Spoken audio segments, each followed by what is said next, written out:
Hi guys, the afternoon's attraction is Whakawerawera, which is Maori geothermal area. So we're just going to go and check in. We'll be back with you soon. Crikey, how do you say that name?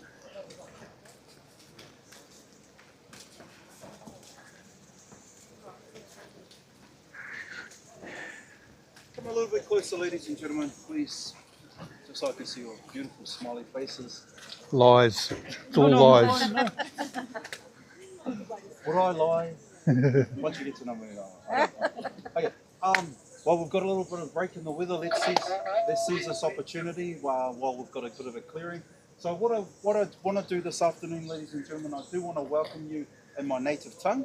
And how we welcome each other in the Māori language is we say no mai, haere mai. So no mai, haere mai means welcome. I'm also going to greet you in my native tongue, and that is by saying kia ora.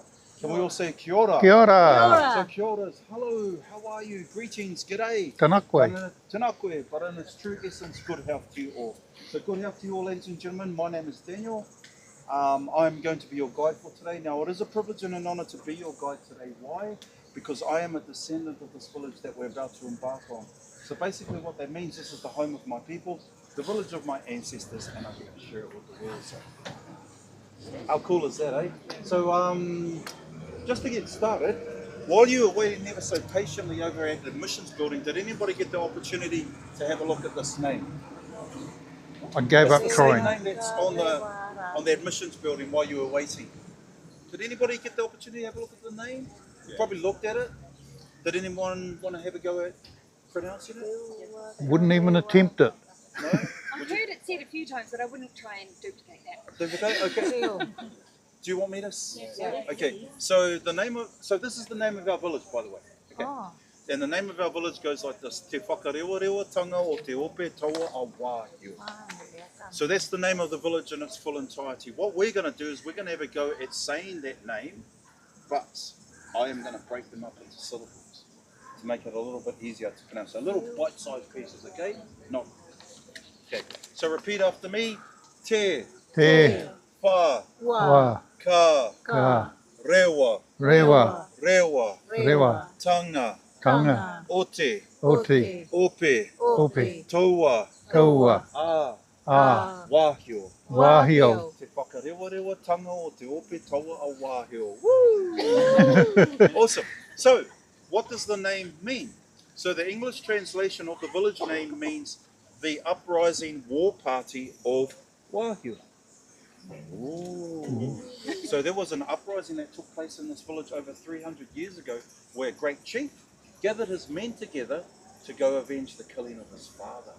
Now, because it means the uprising war party of Wāhio, who would Wāhio be? Sorry? Chief? Well done. What's your name? Carrie. Well done, Kerry. So that's the name of our chief. The uprising war party of the chief named Wāhio. He was the chief that gathered his men together to go avenge the killing of his father. So that's the name of our chief. So what's the name of our chief? Wāhio. Wāhio. Well done, Kerry. Now, I'm not expecting you to know the name of the village in its full entirety, but we can break it up into this 13-letter word here. Now, in the Māori alphabet, we only have 15 letters, okay? As opposed to the English alphabet, which has 26 letters, A, B, C, D, E, F, G. We only have 15 letters, but we do not have an F. No F in our language. So what that means is WH now replaces the F and becomes F. So can we say Fa, Ka, Ka. Rewa, Wera. Rewa, Rewa. Fa, Ka, Rewa, Rewa, Whakawerawera. Fa, Ka, Rewa, Rewa, Whakawerawera. Fa, Ka, Rewa, Rewa. Whakawerawera. Well done. So now you know the shorter name of the village, Whakawerawera. Now you know the name of our chief. Let's have a good time. Let's create some memories. If you've come for the education, you've definitely come to the right place. In this guided tour this afternoon, we're going to learn about the culture, traditions, and the history of my people. Please come this way.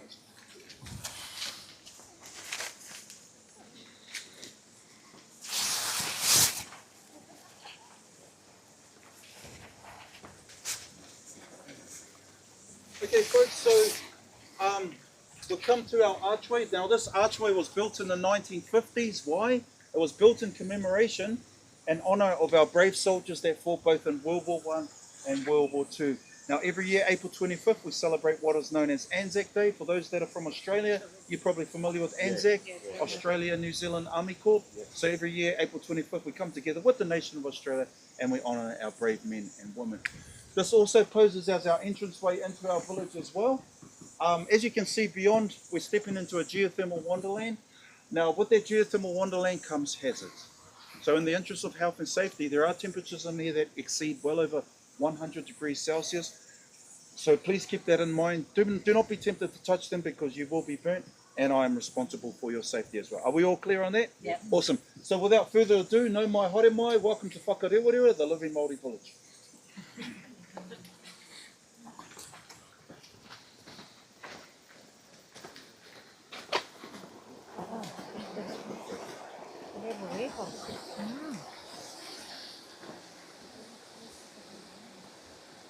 Thank you. Okay, folks, now before I start our guided tour, are we aware that we are inside a living village? Yes. Did anybody not know that? So what we're about to embark on is their home. I'm going to take you through their home today. Right. Yeah? So just as long as we're aware that we are at Whakawerawera, the living Māori village. Okay, so we are stepping into a diverse, dynamic geothermal environment. You're going to see a lot of geothermal activity, a lot of geothermal steam coming up under the ground. Can anybody hear that bubbling water? Yep. Now that bubbling water is 100 degrees Celsius. Yeah? That stream that we crossed over that bridge, 11 degrees Celsius. So what you're going to experience is the temperatures are going to fluctuate as we go throughout our guided tour today. Now one thing I do want to add is the very earth that we're standing on underneath us is alive. We're on top of a living, breathing geothermal system. We're on top of a moving earth, folks. In fact, 3 months ago, our road opened up. Why? Because of the pressure. We used to have houses here, but they're no longer there. Why? Because of the pressure. Yeah?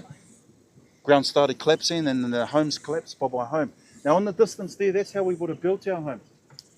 See that ancient hut there? And we built our homes directly on top of the geothermal activity. Why? To take advantage of that underfloor heating, especially during winter. Yeah, it kept my ancestors nice and warm, especially during those colder months. So the Māori people, we were very connected to the elements, connected to the mountains, the oceans, the rivers, the seas, and we would use all our natural resources around us for sustainability and survival. In fact, I'm going to show you what materials we would use to build our ancient homes. If you come this way, excuse me, I'm going to get blown away. Okay, so so that tree, so the house there that I showed you just earlier has been built using that tree there. Now you see the tree with the fern. Are we all familiar with the fern, the green fern? The tree itself is what we call panga. Now what's interesting about the panga tree? It's non-flammable, fire resistant. Yes, and it's wood. So if you tried to light it, it wouldn't burn. How is that even possible? And how did my people know this knowledge? It was because of their connection to Mother Earth, yeah? So that's why it's had longevity and preservation in this heated environment, because of its properties. Now even this tree behind you, does anyone know what this tree is called? Excuse me, Carrie. Manuka. Well done, well done. Manuka. How did you know that? I'm a Kiwi, you know these things. Not all Kiwis know them, my friend. Well, they're ignorant. That's I know what it is, yep. Oh, you know what it is. What I was going to do is I was going to... Yep. So, with these capsules, what you can do, because it's an antibacterial, antifungal, antiseptic healing tree, you can use those capsules and you can break them up into a powder. Now with that powder you can apply a little bit of water or even a bit of saliva, and what you're going to do is you're going to make an antibacterial paste. Now with that antibacterial paste you can apply it on any open cuts, wounds, burns, lacerations, and it will heal due to its antibacterial properties. The Manuka tree is also prized for its honey. Yep. Yeah, Manuka honey. Anybody heard of Manuka honey? Yeah. For some of you may associate it as tea tree. Has anyone heard of tea tree? Yeah, tea tree as tree well. oil, same thing. So that is what we call Manuka. See this here behind me? What is this? Manuka. Well done. So who knows what this is? How can you tell? Smell. Because it's got a minty smell. Yeah. Okay, so ladies and gentlemen, I want to welcome you to what we call our marakai. Can we all say marakai? Marakai. So what is our marakai? So our marakai is our communal garden. So just like my ancestors, as I mentioned earlier, we would cultivate our food and so forth. We would study the moon phases when it was a good time to plant and cultivate. And that's what we've got going on here. So just like my ancestors would plant their food and cultivate their own food, so do the modern day people as well. So we live a communal way of life here in the village, ladies and gentlemen. Yeah? For the next 25 minutes or so, we're going to focus on a communal way of life. So beyond me here, this area here is what we call our rahui. Can we all say rahui? Rahui. So what is our rahui? Our rahui is our kitchen and our bathing communal area. Yeah. This area here, we use nature for cooking our food, and also we use nature for bathing in. Now what's interesting is we're going to go into the kitchen first, nature's kitchen. Now we do utilize two elements for cooking our food. The first element is earth, the second element is water. So no mai haere mai, welcome to our kitchen. All right, ladies and gentlemen, welcome to our kitchen. Welcome to nature's kitchen. Welcome to our ovens. These are our earth ovens, or what the village people call their steam boxes. Now we've got 4 of these steam boxes situated here in our rahui. I chose this one. Why? Because it's open and we get to have a look inside. Normally when there's a lid on top of the oven with a rock, that's village code for do not touch. There's food cooking inside. So we've got village people there put their food down, their dinner. So we can have a look at this one and we can see the dynamics of what it looks like inside. So I'm going to demonstrate how we cook our food. So normally we'd have a tray or a roasting dish with all our meat on the bottom: chicken, beef, pork, mutton, venison, lamb. Then we'll have our vegetables in the middle: potatoes, pumpkin, carrots, broccolis. Then we'll put our bread stuffing on the top, cover it up with tin foil, close up the lid. 3 hours later, bon appetit. Your food is cooked. No colors, no additives, no preservatives, no fats, no oils, all just natural, mineral infused cooking. You could actually liken it to eco-friendly cuisine, because we do not require any electricity. As you can see, come a little bit closer. Come and feel that. Oh, wow. See, all we're doing is we're just harnessing all that geothermal energy coming up out of the earth, radiating inside this box, cooking your food. That's all we're doing. Taking advantage of that geothermal heat. Now you can do casseroles, you can do stews, you can bake bread, bake cakes, do a steamed pudding, you can do a Sunday roast, do wontons, dumplings, you can do butter chicken. It also acts like a slow pressure cooker. Does that make sense? Kind of like nature's crock pot. You can leave your food in longer than 3 hours because your food does not burn. It just stays moist, juicy, tender and succulent. And that's from the heat and the steam. Now what tends to happen is the village people put their food down in the morning, they will cover it up. They will go to their place of work, they'll come back at the end of the day and dinner is cooked.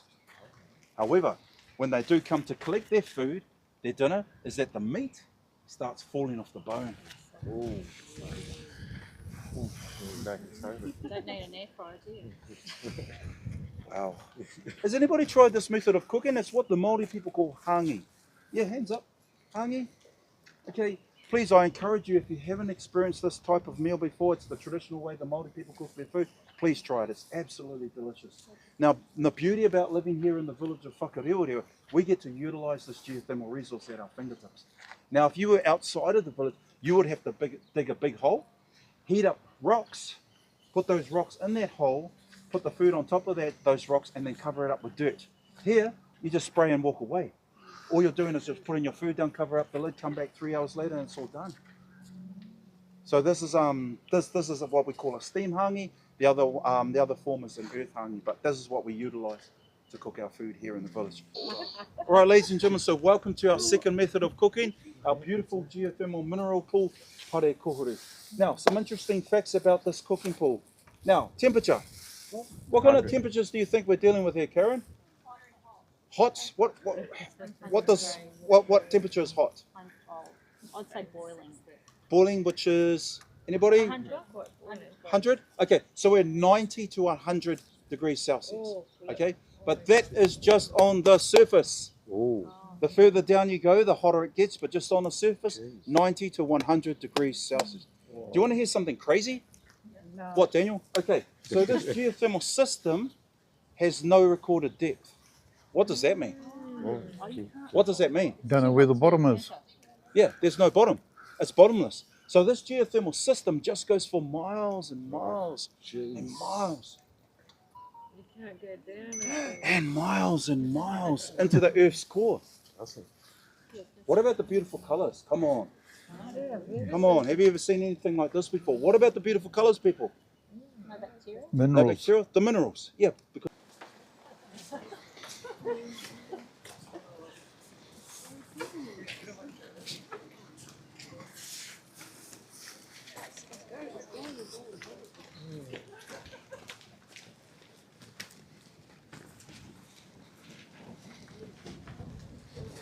You hear it bubbling? okay, folks, so welcome to our most volatile pool we have in the village. We call this pool Puro Pool. Oh, glasses all fogged up. Grumpy old man. Now, it gets its name from its constant bubbling, its constant agitation. He's a very angry pool. He does lose his temper, but also lets off a bit of steam, excuse the pun. Now, over there, we've got the geothermal mineral water that's good for healing our muscular aches and bones and joints. Now we have the steam. Now, the steam is good for your skin. It's good for your pores, good for your complexion, make you look young and beautiful. So if any of you ladies have ever been to a beauty salon, they do like steam therapy, facials, beauty facials, yeah, spa. Does the same thing as well. So it's good for your skin, make you look young and beautiful. If you look when the steam clears just down there, it's all the bubbling coming out of the rock down there. Yes, most definitely. So we are dealing about 120 degrees Celsius. Now remember, that wasn't bubbling as much, and that's 90 to 100. Now we're at 120 and building. Yeah. So it's our most volatile pool here, ladies and gentlemen.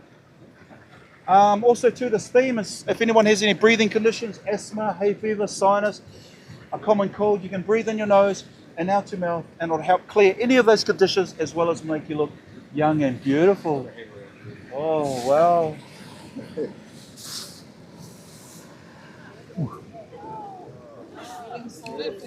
Oh, sorry, I didn't recognize you.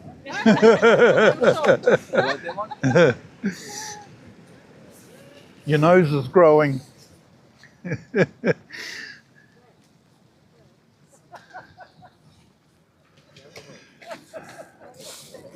Blind without them, it's not blind with them. I had to ask Yeah. the second part that these bubbles were No, rapids. that's I fine. had- I took my glasses. Yeah, I had the same trouble. I couldn't see a damn thing. It didn't work. I'm still the same. No comment. All right, everyone happy? Coming back again. Yeah. Is this the same group? Oh no, everyone looks so young. Oh, you're a charmer. I try.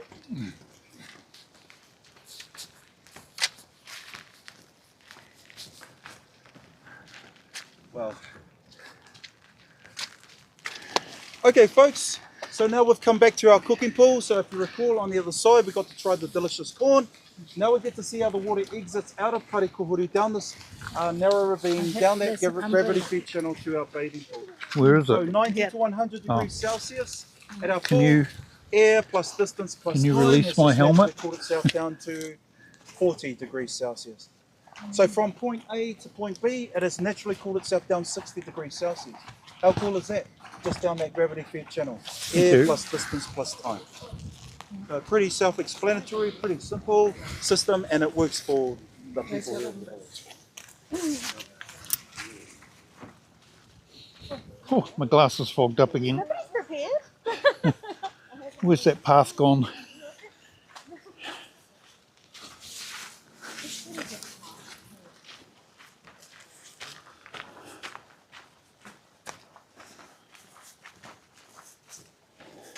If I stay far enough back, I'll be able to see you at the pool. From back here, I'm good. Oh, am I fuzzy close up? Yeah. Oh. Okay, people. So we're going to move out of our Rahui area now, and we're going to step into the village.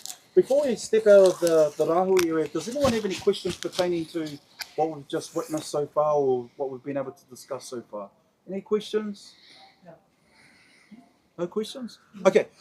Now, if we recall back when we were in the kitchen, we learnt two elements of how we cooked our food, the element of earth and the element of water. Now, I'm going to take us back to the element of earth, the steam box. Now, if you recall, How we cooked our food was we had the meat on the bottom, the vegetables in the middle, and the bread stuffing on the top, and then we would cover it up with tin foil and close up the lid.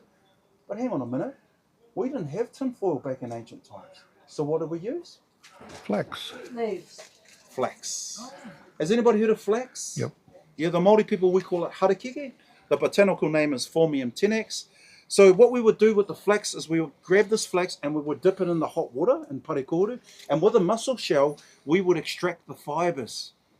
Now, once we extracted all those individual fibres, we would now weave them into baskets and put our corn inside. So before tin foil, before glade wrap, before pots and pans, we went back to nature as our cooking devices. Pretty cool, huh? Here's our fern. We're all familiar with the fern. Yep. Yeah, you may see it on our sporting jerseys as well. What I did want to direct your attention to is our tree. Remember the panga? Panga. Did anyone remember our feature about the panga tree? It doesn't burn. Doesn't burn, non-flammable, fire resistant. Yes, so that's how my ancestors would build their homes, on top of the geothermal activity for the heat, right? Non-flammable, fire resistant. So before the modern European materials, what did we use? It was the panga. So you're more than welcome to come and feel this tree as well. Yes.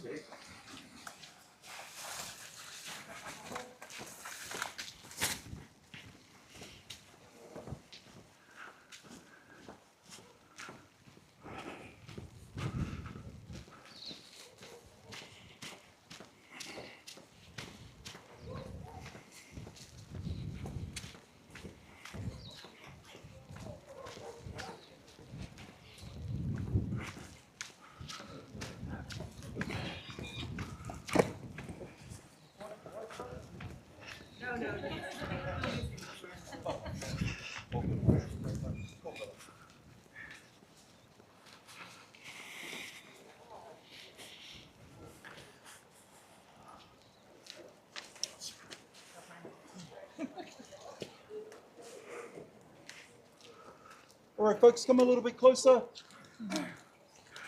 This is a real cool part. I saved the best for last. Come a little bit closer. So, ladies and gentlemen, for those that have just joined us, I saved the best for last. We've come to what we call our marae. Has anyone heard of a marae before? It's what the Māori people call their marae, but to you it's our sacred meeting house. So what's interesting about this sacred meeting house, or marae, it does have a name, and it is named after our great chief. Now, who remembers the name of our chief? Anybody? Remember that? Remember Mara? Why are we here? I know why we're here. Harry, what happened to you? I knew she'd know it. Well done. Well done. What is your profession? I'm an engineer. Well done. Oh, very impressive. Spotless memory. Yeah, Wahio, exactly. So not only is it named after our great chief Wahio, but it also represents his body. Yeah, how? I will show you.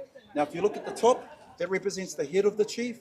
Those panels that go down either side, they represent his outstretched arms with his outstretched fingers. You with me? Yep. Those panels either side of the arms, they represent his legs. Yeah. The resemblance.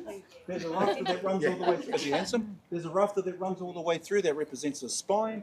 Those panels that go down either side, they represent his rib Ribs. cage. Now inside the sacred meeting house, there is a carved pole in the centre called Pautoko Manawa, which represents his heart. So if that represents the chief's body, what would the colour red represent? Blood. His blood. Well done.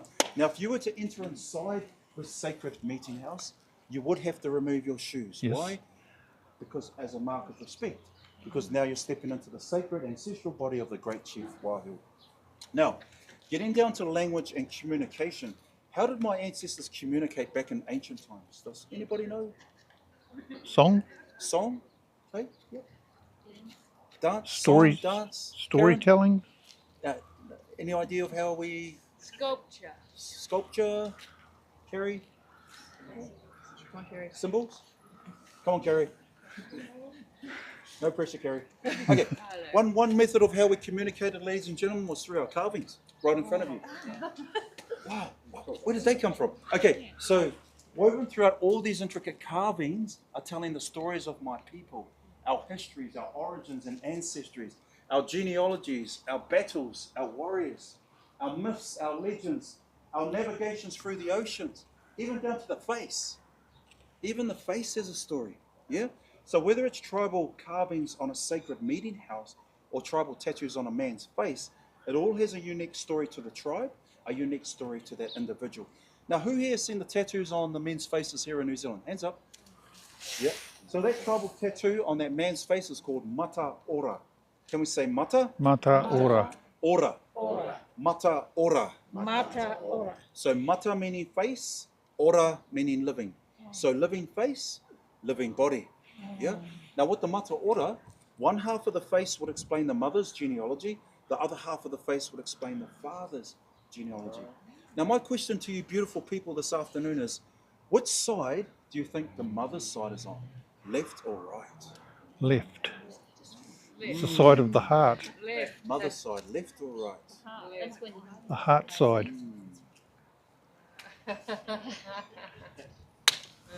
50-50, left or right? Mother's side people, left or right? Two choices? Is that because the woman always right? Yeah. Think Oh, yeah, they're who right. went left? Who went right? And who doesn't know? Okay, who went left? Why did you go left? You don't know? The mother's side. Who else went left? Kind of because you said mothers. Okay. You moved your hand across the left side of your face. So I cheated a little bit. And no, went no, with no, that's fine. So why is the mother side the left side, Karen? because you did that. Because I went that? Because of you, Daniel. It's all your fault. No. Okay. My fault. Okay. Who went left? Who else went left? Vivian, why did you go left? Because the heart, Yeah. the mother's got That's the the answer. heart, and the heart is more on Yeah, that side. that's a simple answer. Why do I look at you? Because it's the side of the heart. Now think about it. Heart The and mother's side's the compassion. left side. The heart's on the left side. Oh. The emotional side, yeah? Women are emotional.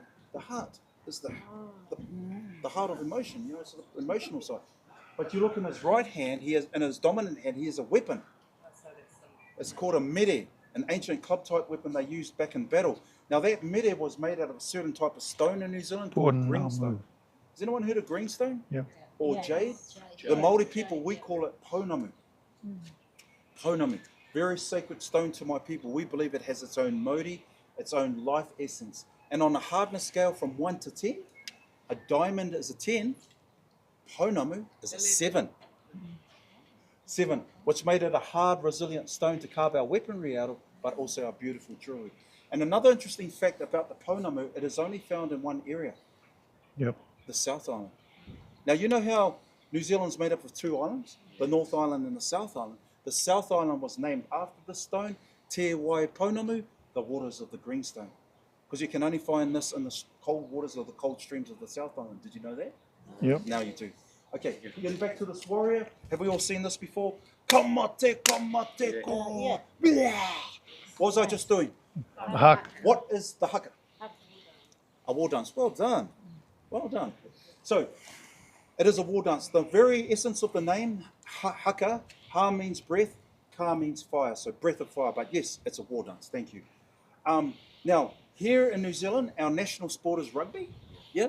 And we have a national rugby team called the All Blacks. So I don't know if you've heard of them before. So before every game, they perform a certain ritual. What is the ritual? It's the haka. Now, why are they performing this ritual? This war dance before a game? Why? Intimidate the Because they're opposition. going to war. Sorry? Intimidate the opposition. Intimidate the opposition. Yep. Going to war. Anyone else? Why are they performing this haka? Anybody?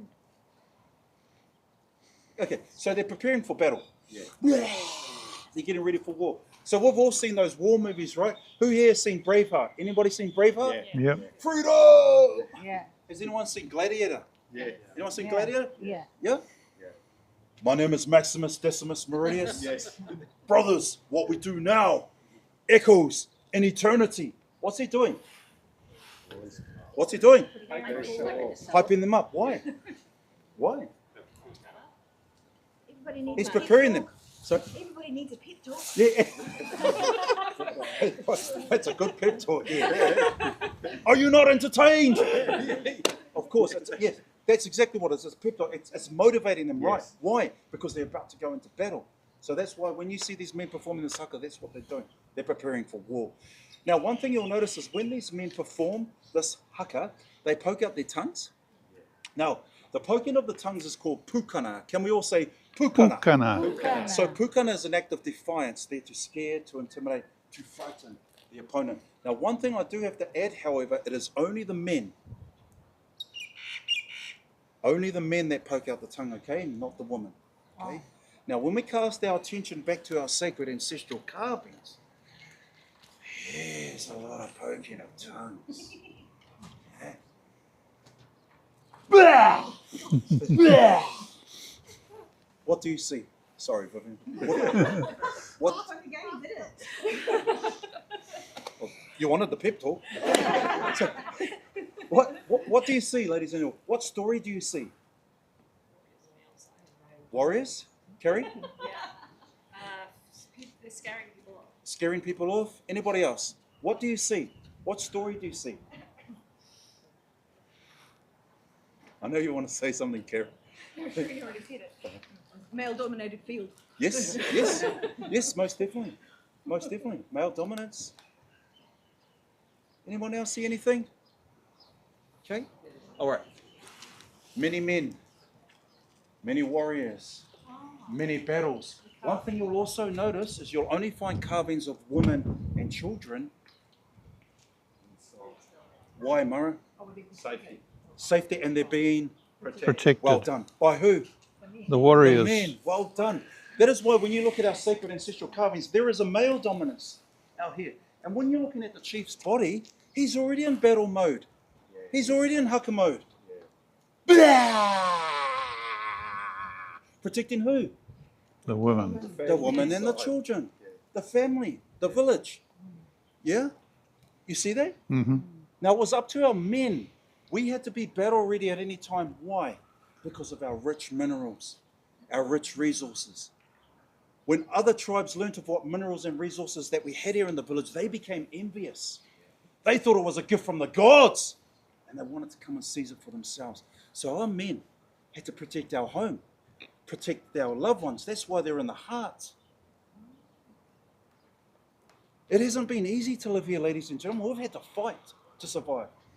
And the very fact that I get to do this with you today is because of their sacrifice.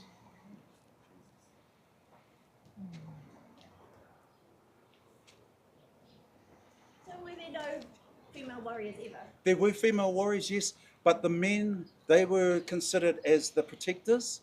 Now, if our men were dying off, Karen, yes, our women would have to step up because they were next, obviously. So our women were versed in weaponry as well, but it was our men, because this area became the training fortitude ground for our young men coming up through the ranks, because we had to be battle ready in a time, because there were invasions, there were all kinds of things.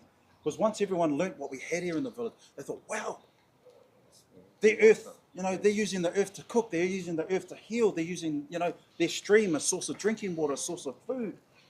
It was a flourishing place. It still is. And that's why it caused a lot of envy and jealousy amongst other tribes. So, so our men, we had to fight. We had to really fight. Our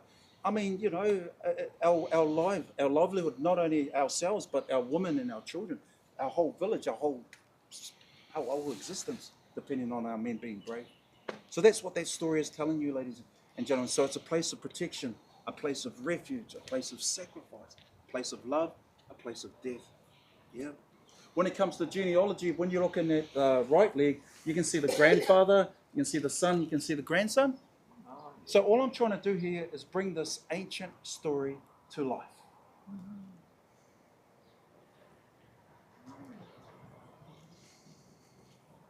Pretty cool? Yeah.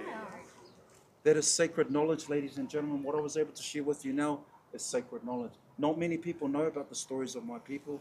So you are a very select few that actually know about the stories of my people. You'll go to another tribe, they'll have their own stories, but this is the story of my people. Yes. How we had to fight, not only to survive, but fight to protect, fight to live.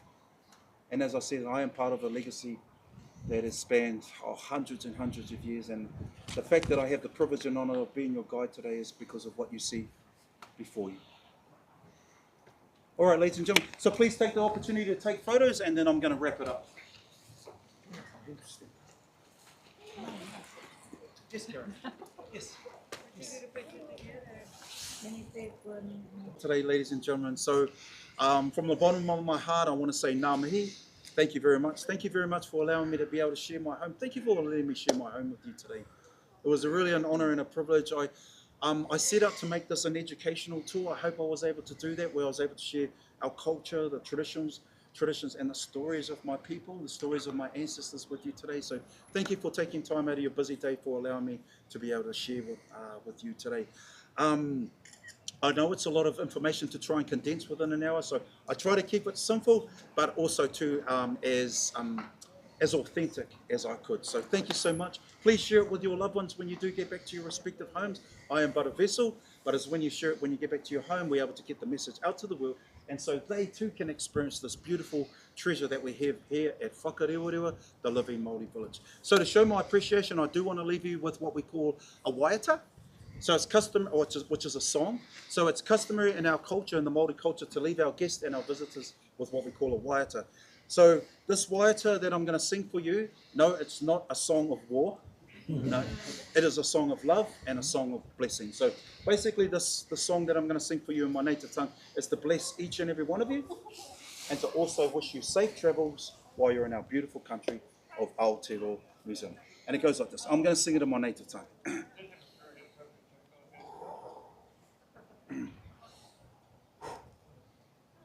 Te aroha, te whakapono, me te rangi Māori e, tātou e. Kia horo tumerino ka whakapapapona mu te moana, kia tere karoiroi mua koutou I tō huarei. May the calm be widespread. Safe travels back to your respective homes. May our oceans glisten like our beautiful greenstone, and may the shimmer of light dance across each and every one of your pathways until we next meet again. Ngā mihi, thank you very much. Kia ora. Okay, folks, we know the world's in a bit of a state, so love one another, be kind to one another, because tomorrow isn't promised. I wish you well and enjoy our beautiful country. We have such a beautiful country here in New Zealand, and I wish each and every one of you safe travels. Kia ora. Ngā mihi. Ngā mihi, Kerry. Can we walk around to see those geysers? Yes, of course. So you can't go back in there, but there is a lookout point up there if you want to see the geysers. Right. You just got to follow the road up, and there's some geysers. Cool. Thank you. Awesome. So my son here, he's our master chef today. His name is Zion. He's prepared a meal for us. Yeah. So it's always nice to be able to talk about certain features, but when you get to actually taste it, it takes it to a whole new level. So we're going to actually taste food that has been prepared out of this mineral pool right here, right now. Okay, so without further ado, I'm going to do the great reveal. Can I have a drum roll, please?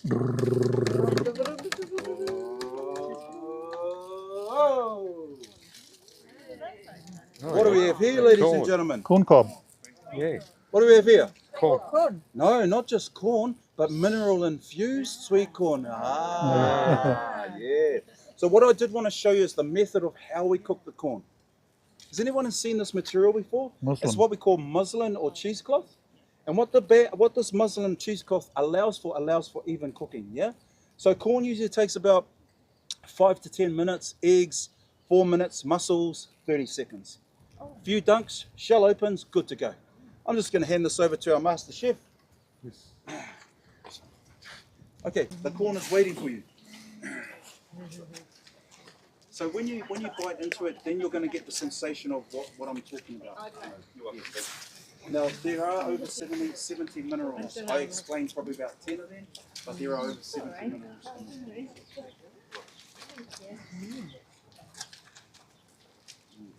So there was lunch cooking in here earlier. You can smell the remnants of the pork.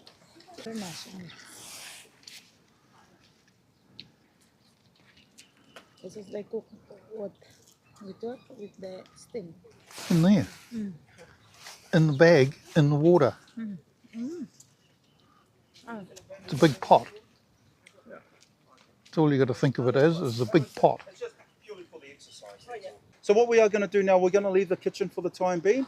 Now we're going to move into our bathing area. Now we get to see how that water from Parekoru exits out of this area down a gravity-fed channel to our bathing pool. So bye for now, kitchen. We're going to head into our bathing area. Come this way. All right, ladies and gentlemen, please, I encourage you, come to the water. Stand in it. Oh, wow. Oh. Get down the wall. Is there any way to stand in it? Not standing it, no. Because if you stand in it, you might as well have a bath. Okay, ladies and gentlemen, so welcome to our bathing pools. Look at this. Very nice. Oh. Imagine bathing out here in nature. Hearing the sound of the free-flowing stream in the background. Yeah, if you're a nighttime bather, you'll be bathing with the full moon and the stars at night. If you're a morning bather, you'll be watching the sunrise. Now, who remembers where this water comes from? From where, Kerry? Parekoru. Well done, Kerry. Parekoru, our cooking pool. Well done. So, what was the temperature at Parekoru?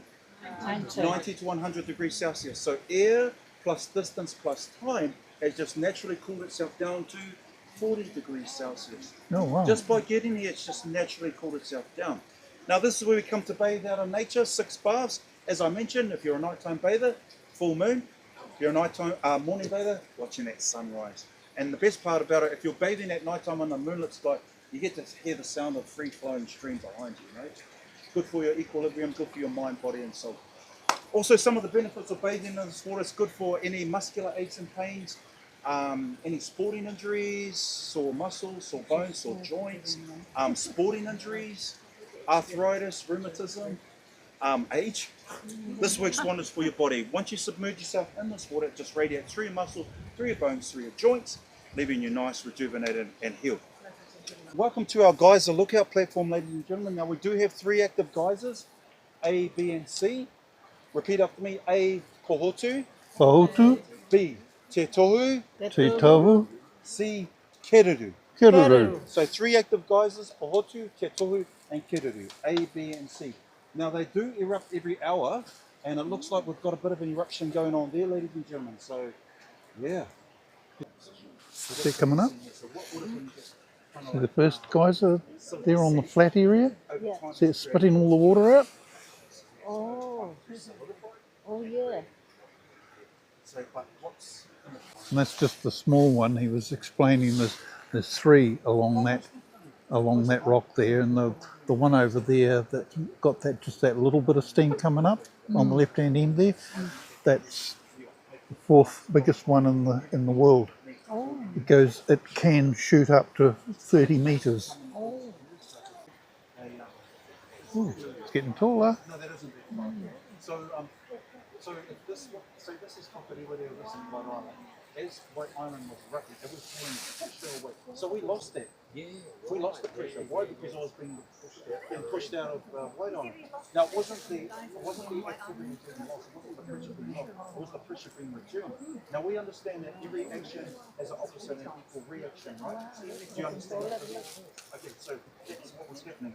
So as White Island was erupting, they stopped playing. Why? Because the pressure was being lost and then taken outside. Now you'll see it on that documentary.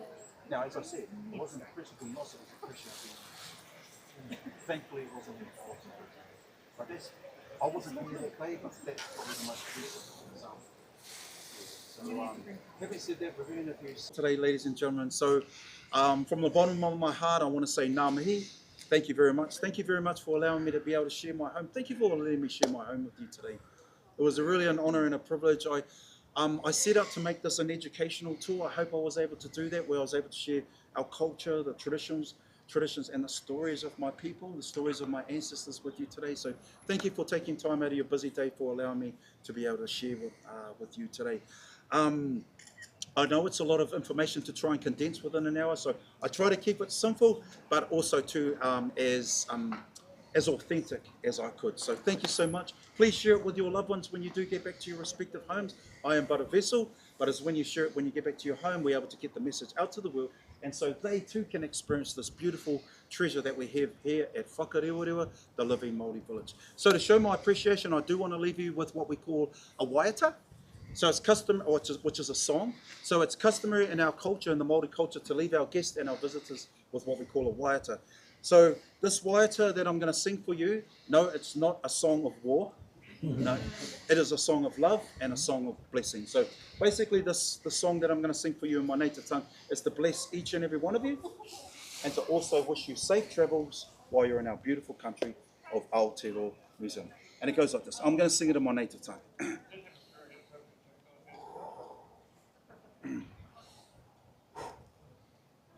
Te aroha, te whakapono, me te rangi Māori e, tātou e. Kia horo tumerino ka whakapapapona mu te moana, kia tere karoiroi mua koutou I tō huarei. May the calm be widespread. Safe travels back to your respective homes. May our oceans glisten like our beautiful greenstone, and may the shimmer of light dance across each and every one of your pathways until we next meet again. Nā mihi, thank you very much. Kia ora.